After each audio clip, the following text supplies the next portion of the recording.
Hi friends, ఈరోజు Gayatri Devi special coconut curry. Coconut curry అంటే ఆశ్చర్యపోతున్నారా? కొబ్బరి కూర చాలా టేస్టీగా ఉంటుంది. నేను చూపిస్తాను ఎలా తయారు చేస్తానో, మీరు చేసుకోండి. ఒక కప్పు కొబ్బరి మిక్సీ వేసింది పౌడర్,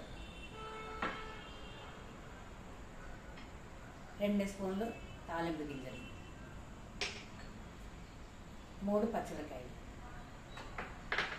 3 ఎండుమిర్చి, 2 రెబ్బలు కరివేపాకు, కొంచెం పసుపు, తగినంత సాల్ట్. ఇంకేమీ అవసరం లేదు ఫ్రెండ్స్. నేను బాండీలో వేస్తాను, చూడండి. ముందుగా బాండీలో నూనె వేసుకోవాలి. 4 స్పూన్లు నూనె వేయాలి.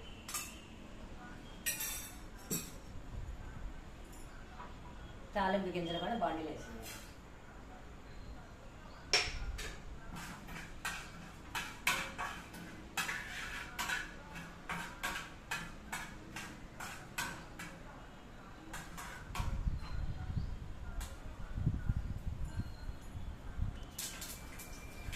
తాలింపు వేగిన తర్వాత ఇవి వేసేయండి. ఎండుమిర్చి వేయండి, కరివేపాకు వేసేయండి, పచ్చిమిరకాయలు వేసేయండి, మళ్ళీ కొంచెం అలా వేయండి.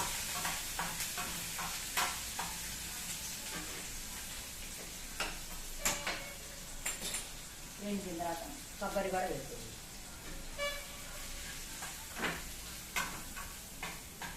చిటికెడు పసుపు వేయండి. పసుపు కూడా ఆరోగ్యానికి చాలా మంచిది. 1 స్పూన్ సాల్ట్ వేయండి. ఇంకేమవుతుంది ఫ్రెండ్స్, అయిపోయింది. 2 నిమిషాల్లో మీకు కూర రెడీ అయిపోతుంది.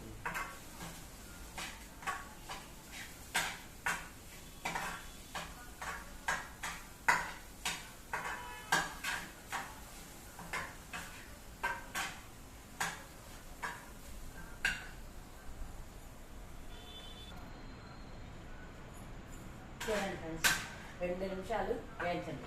కొబ్బరి అంతా వేగిన తర్వాత ఇలా వేగుతుంది. కూర రెడీ అయిపోయింది.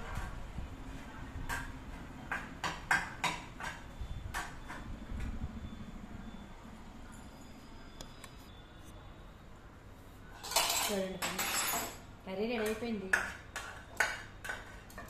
3 నిమిషాల్లో కర్రీ చేసుకోవచ్చు.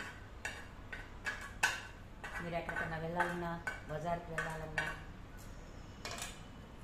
షాపింగ్కి వెళ్ళాలన్నా 3 నిమిషాల్లో మీకు ఈజీగా కర్రీ రెడీ అవుతుంది. ఇది అన్నంలో తినచ్చు, చాలా టేస్ట్గా ఉంటుంది. అన్నంలో తినచ్చు, ఉప్మాలో కూడా తినచ్చు. ఈ కర్రీ చాలా చాలా టేస్టీగా ఉంటుంది ఫ్రెండ్స్. మీరు కూడా చేయండి, చేసి తిని ఆనందించండి. ఓకే ఫ్రెండ్స్, తిన్న తర్వాత లైక్ చేయండి, షేర్ చేయండి, సబ్స్క్రైబ్ చేయండి. మర్చిపోవద్దు ఫ్రెండ్స్. ఈరోజు గాయత్రీ దేవి కిచెన్ స్పెషల్. Okay friends.